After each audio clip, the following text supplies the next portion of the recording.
Valley News Live and Gate City Bank present the Bison Football Show with head coach Chris Kleiman. You know, the expectation that was we were going to fight like heck against a team that I have just the utmost respect for in North Dakota State, but we were going to fight like heck and find a way to win. You know, that didn't happen, but again, that doesn't change those 199 plays before a missed field goal. You know, the guys fought and scrapped no matter what the score was. That was Eastern Washington coach Bo Baldwin shortly after the dust had settled on a wild Bison win over Eastern by the score of 50-44 in overtime. Yes, it's true, 50-44. We welcome to the set head coach Chris Kleiman. Over 1,000 yards of offense, almost 100 points. Have you ever seen a game like that?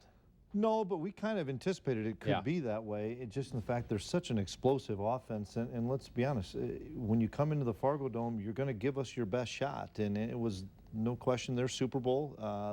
They had to find a way to give themselves a chance to win, and they sure did it. And I was so impressed with their quarterback. What a great football player.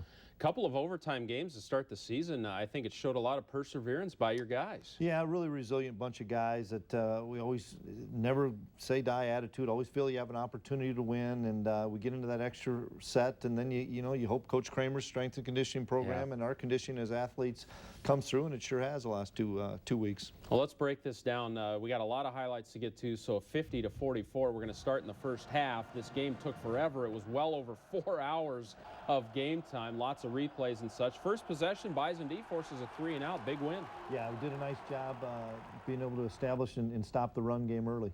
You know, second possession for the Bison offense, things got rolling a little bit. I thought this was a great call on 3rd and long to run the jet sweep and get ourselves a good field position there. Punched this one in pretty quick. You know, a lot of talk about their defense, and you did get down the field pretty quick here. Yeah, and really good cut here by King. Great block by Darius Shepard on the perimeter, and then we get the big score. Well, Cooper Kupp's a big-time player, and they try to get him the ball in so many different ways. They tried a lot of different things here, didn't they? They really did, and we knew that he was going to be a focal point of their offense, but we also knew, like everybody else found out, that they have a bunch of weapons around him. You know, Kupp was as good as advertised, though. He's a spin move right here. He's so talented out in open space. Yeah, he's 6'2", 215 pounds. It's hard to tackle him with one guy, and he's so elusive. Well, this is the first look at the quarterback. We're going to talk about him a lot, but man, he really heated up to Stu Stiles here. Yeah, he knows where to place the ball based on where your defender's at, outside or inside.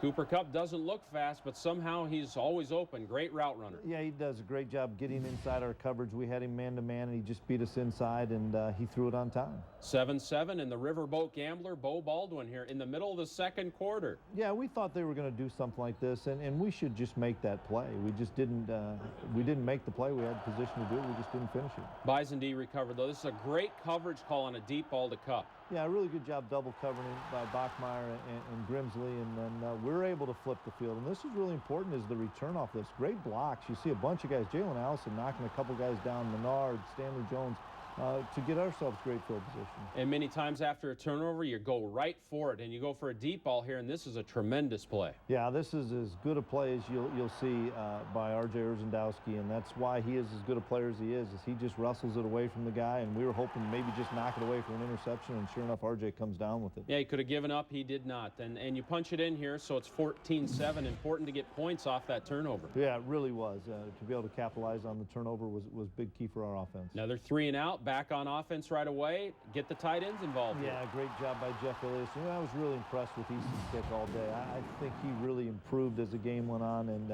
I think he grew up an awful lot yesterday. But as we found out, a 2-score lead even is not comfortable against this crew. No, not at all. You had to have your foot on the gas all the time, and we were dropping an 8th guy in coverage, so it's a little bit tougher to get home with 3 guys, and Gage was able to find all the open receivers. That was Kendrick Bourne. He's outstanding as well. And here's another catch and a roughing the passer, so they're right in the red zone already. Yeah, it doesn't take them long, and they're a rhythm offense, and we couldn't get them out of their rhythm, and then good play by Kupp. I thought Jalen had good coverage, and they were able to make a score. 21-14, so they came right back and answered that. Right before half here, you don't get any points here, but you kind of set a message here that you can still move the football. Good throw right there. Yeah, great throw by Easton. I thought he played exceptionally well. Great route by R.J. And this is a sign of things to come. Lance Dunn getting involved in the attack. Yeah, I thought Lance finished every run that he had. Was really impressed with how our backs ran the ball. Well, it's just 21-14 at half. You know, what happened in the second half, you didn't see it coming here at halftime. Fairly low scoring, 21-14. 255 yards of offense for the Bison in the first half. Great first half, 6 of 8 on third down. That's very impressive. Before we look at the fireworks of the second half, we're going to chat with Darius Shepard on the Gate City Bank hot seat. All right, Darius, as a child, who was your favorite cartoon character? I'm going to go with SpongeBob SquarePants. That's a great one. Are you a morning person or a night owl? Definitely night owl, yeah. What is your favorite pro team? The Kansas City Chiefs. Okay. Visit any place in the world, what would it be? I'm going to go with China. Oh, that'd be fun, yeah. See the Great Wall. Maybe. Yeah. Be good. What is the worst household chore? Mowing the lawn. Ooh, yeah. I agree. What is a weird habit you can't shake? Biting my nails. Yeah. It's been a struggle. What impresses you most about the Bison coaching staff? Probably just how they get along so well and how they communicate with the players. They get to know us pretty well, so that's cool. What's the one thing people don't know about you? I have mad ping pong skills. Really? Yes. I'll take you up on that sometime. We'll have to see. All right, thanks, Darius. Yeah, thank you. Coach, how did you feel at halftime? You're up 7. Well, we were comfortable up 7, but there were some things we needed to shore up. We knew it was going to be a 4-quarter game, and we talked about being able to establish the run, and we had to find a way to make some stops, to keep our foot on the gas, because these guys can score from any place at any time. Yeah, they won the toss, so deferred. So let's start looking at the second half. They had the ball coming out of halftime. Big drive for them, and they did march on this drive, and guru to Stu Stiles all day long here. Yeah, and it's interesting to see what they were going to do for their adjustments at half, and they said, we're going to go to empty and try to spread us out even more. Big game for Stu Stiles, big hit right there. The Bison defense, though, big win here. You can hold them to a field goal. It's an absolute win, and I was really pleased that they kept them out of the end zone and only gave up 3. So it's 21-17. That was a 37-yard field goal. Now, quarterback run game started getting going. Yeah, it really did. This is a good call by Coach P on a third down, and Easton's so explosive through the hole.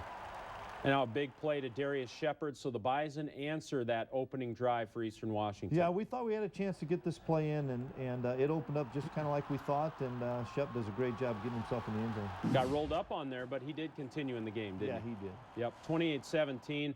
Kendrick Bourne, so Cooper Kupp gets hurt out of the game. They started going to Bourne, and he's really good. This is an amazing catch. Yeah, this is just a great play. We have pretty good coverage, and he throws it one spot that somebody can get it, and it's Bourne. Hey, their quarterback caused a few problems with the run game, didn't he? Yeah, he really did.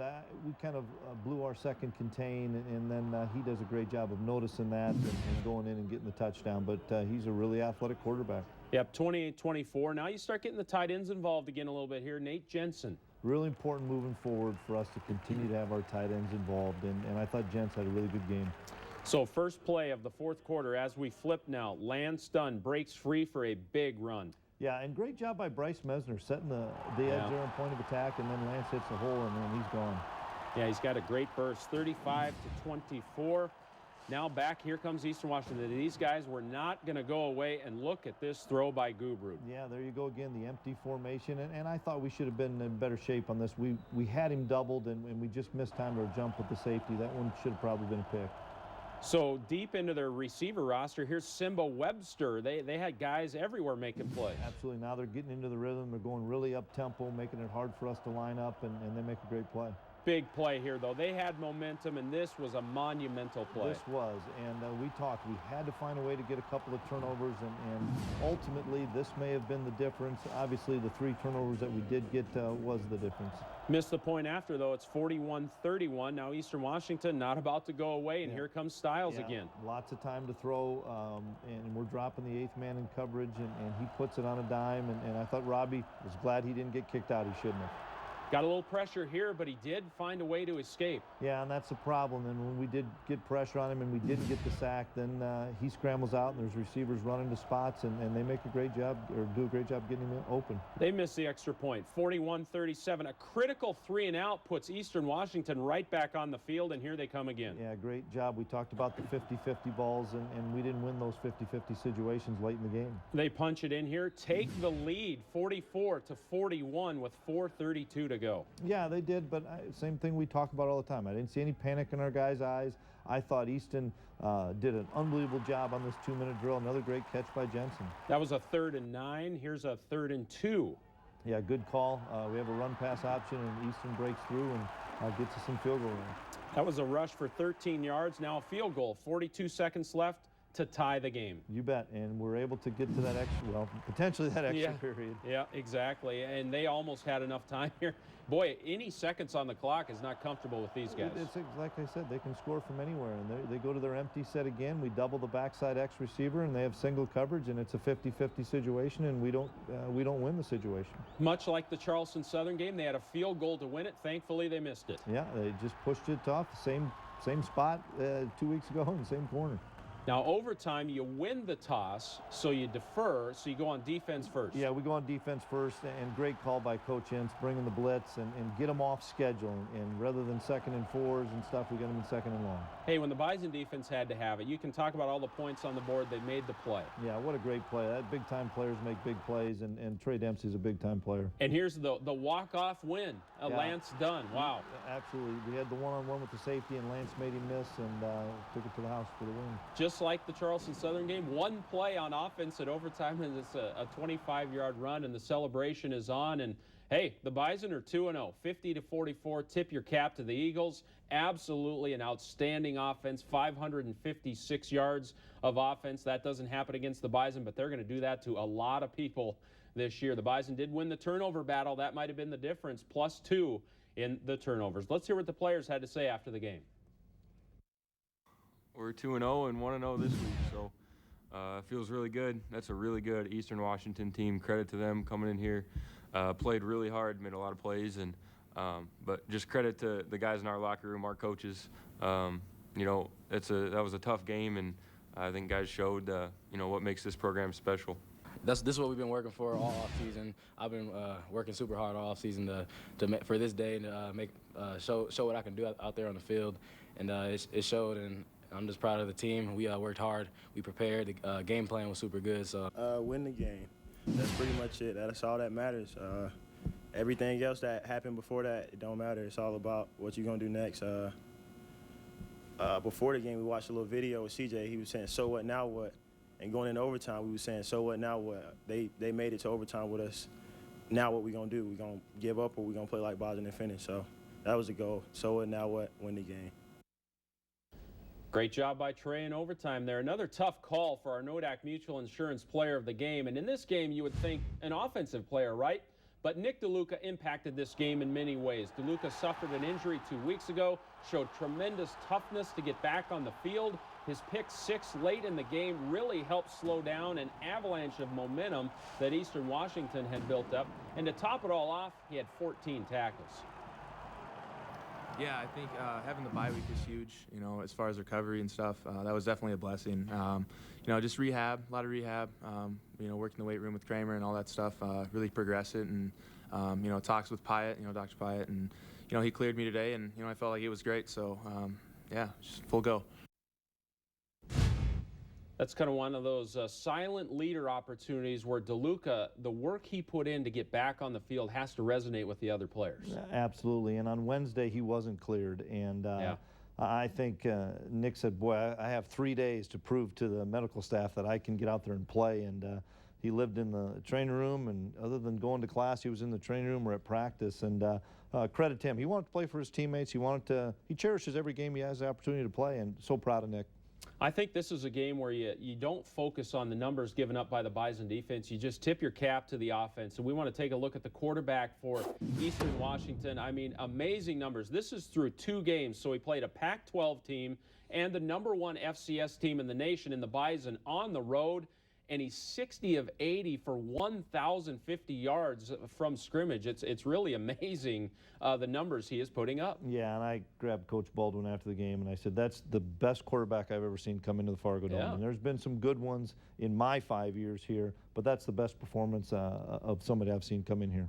And also the best group of receivers, I think. You know, you talk about Cup, but they're deep. They're deep at receiver. They really are. And, you know, we tried to take away Cup, and all of a sudden he leaves the game, and now they have 4 guys, and you say, which one do you want to try to slow down and stop? And maybe we'd have changed some things, but we didn't have any time because of the rhythm of the game. So credit to their offense, and they're going to do this to an awful lot of people. We're excited to be able to escape with a win. No doubt. Now, Lance Dunn, he's from Cedar Falls, Waterloo. In Iowa. He's really starting to emerge. You know, it seems like he's just making a lot of plays, and I thought Dunn did a great job. Yeah, I thought Lance did a really nice job. I think he had 14 or 15 carries, and we're trying to share those carries around a little bit and give a different pace of what King can do, what Bruce can do, and Lance and stuff. And I thought Lance hit the hole extremely hard and made some big plays for us. 26 carries, 178 yards, and 2 scores in 2 games. That's outstanding work by Dunn. That's really great job by Lance. And we're improving in the offensive line and at tight end and blocking. And there were some couple of gaping holes on those 2 touchdown runs, and you just got to make one guy miss. That's what we always say is there's going to be somebody unblocked. You got to make him miss, and Lance did it both times. So Austin Kunert now is a big story moving into this Iowa game. He is able to play. He's missed the first 2 games. He was the center. How do you anticipate getting him back into the rotation? Well, we're excited to have an Austin back. He brings such a toughness to our offensive line, and he's been a 2-year starter here. He's going into his 3rd year of being a starter, and we'll use him at center. We'll use him at guard. That's the nice thing about Austin. He's so versatile to play a couple different positions. He's going to be able to play 3 different positions and give us a chance to maybe get a guy out or rest somebody. But make no mistake, it makes us better when Austin's in the game. Well, on that offensive line, too, Tanner Volson has stepped in and played well, and the 2 Volson boys are now in the Bison program, and we're going to talk with that family from Balfour, North Dakota next. Stay with us. Welcome back to the show. A big part of Bison pride is in the in-state kids that grow up wanting to play for the Bison. And the Bison coaching staff has once again hit the jackpot in central North Dakota. The small town of Balfour has delivered 2 big offensive linemen for the Bison. In our Olaf Anderson construction feature story, Ben Barr traveled southeast of Minot to learn more about the roots of the Volson brothers. Bison blood runs in the family for brothers Tanner and Cordell Volson on the offensive line, but their football journeys began in a small town and on this field at Drake Animus. Growing up and stuff, you looked towards Fargo here in NDSU to come play football because growing up it was like the big time of North Dakota. The kids learned right away that it takes a whole community to get something done. If we want anything to happen in our town, everybody has to help out. While they may line up together at some point at NDSU, they've grown to be different players in their own right. Seeing Tanner on film, you saw the size, the tenacity that he had, and then with Cordell, he was wild, outspoken. He was ready to go. It's hard to admit he's a little bit taller than me, but I'm a little bit wider. He'll fall into the tackle role, I think, pretty well. As me, I'm just not quite long enough for that. I'm guard or center. And as their college careers continue in Fargo, the bond they share will bring the best out of both players. They're brothers. They still know each other. They know the ins and outs of their feelings of when, you know, they can just sense things different than a lot of just friends will or anything else.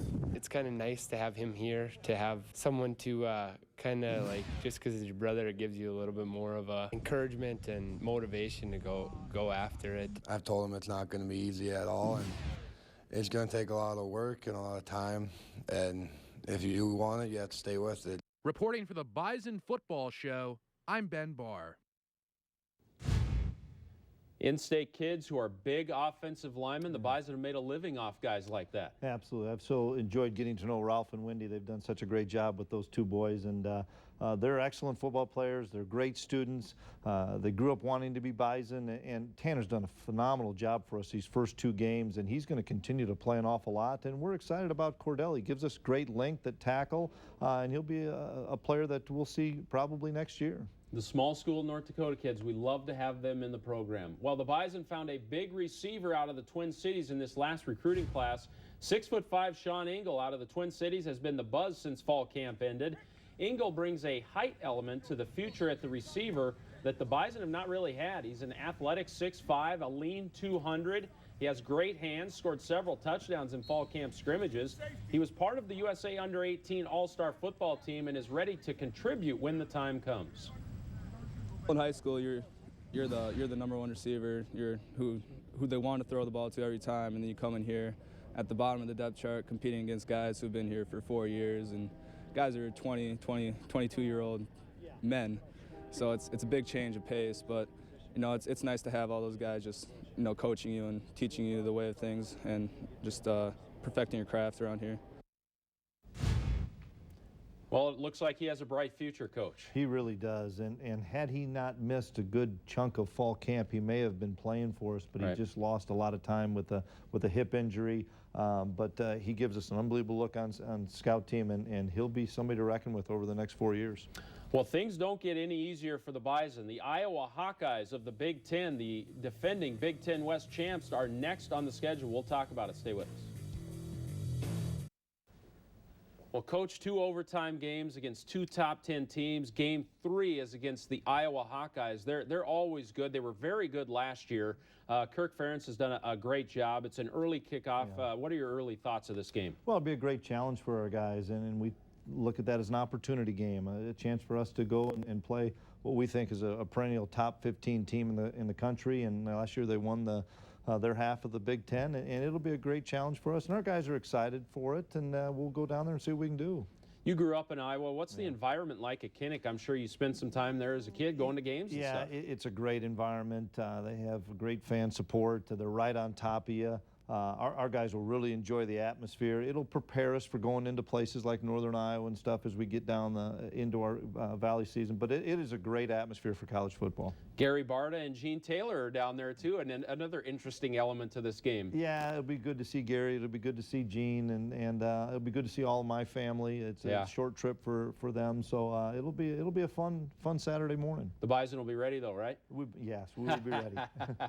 Best of luck, Coach. Great Thanks. job being 2-0. Fantastic 2 wins for the Bison. It's going to be a fun week at Kinnick against the Iowa Hawkeyes. We will recap it next week for you. Have a great week, everyone. Enjoy that 2-0 record.